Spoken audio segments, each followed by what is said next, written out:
चंवर लिए स्वागत में खड़ी रहती है, जिसके मैदानों में उतर कैलाश पुत्री गंगा विस्तृत हो मंद गति से बहने लगती है, जिसने विश्व को मानवता का दर्शन दिया, जो धर्म ज्ञान विद्या और साहस की धरती है। मैं वही भूमि हूँ।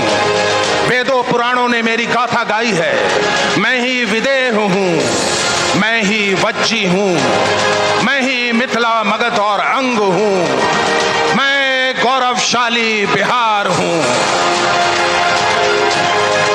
ये धरती जनक नंदिनी सीता की है। यह अशोक महान, चाणक्य और चंद्रगुप्त विक्रमादित्य की भूमि है, जिन्होंने शकों हूणों को पराजित किया, ग्रीक लड़ाकों से लड़ाइयां लड़ी और उन्हें धरती की सीमा से बाहर खदेड़ दिया। धर्म और संस्कृति की मेरी इस धरती पर ज्ञान की खोज में बेचैन भटकते बुद्ध के जब चरण पड़े, तब ज्ञान की किरण फूटी। महात्मा बुद्ध को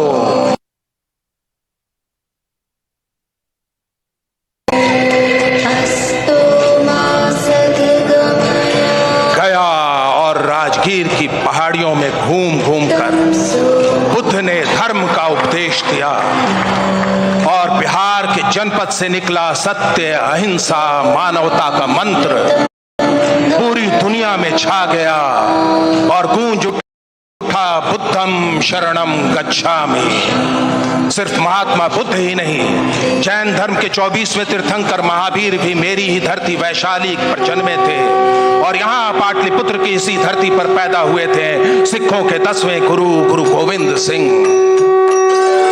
15 अप्रैल 1917 को चंपारण की मेरी धरती पर मोहनदास करमचंद गांधी के कदम पड़े।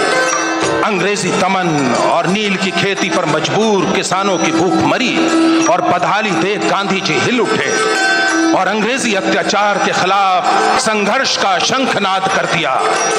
संघर्ष का हथियार था सत्य और अहिंसा। चंपारण की धरती पर किया गया सत्य अहिंसा का पहला प्रयोग।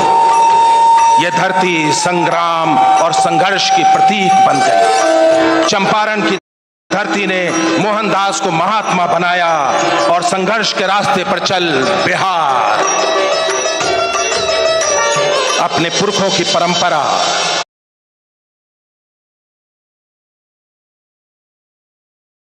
और गांधी जी के बताए मार्ग पर चलते हुए बिहार की वर्तमान सरकार न्याय के साथ विकास और साथ निश्चय की बनाई अपनी रूपरेखा के अनुसार बिहार की तरक्की और प्रतिष्ठा को स्थापित करने के कार्य में लगी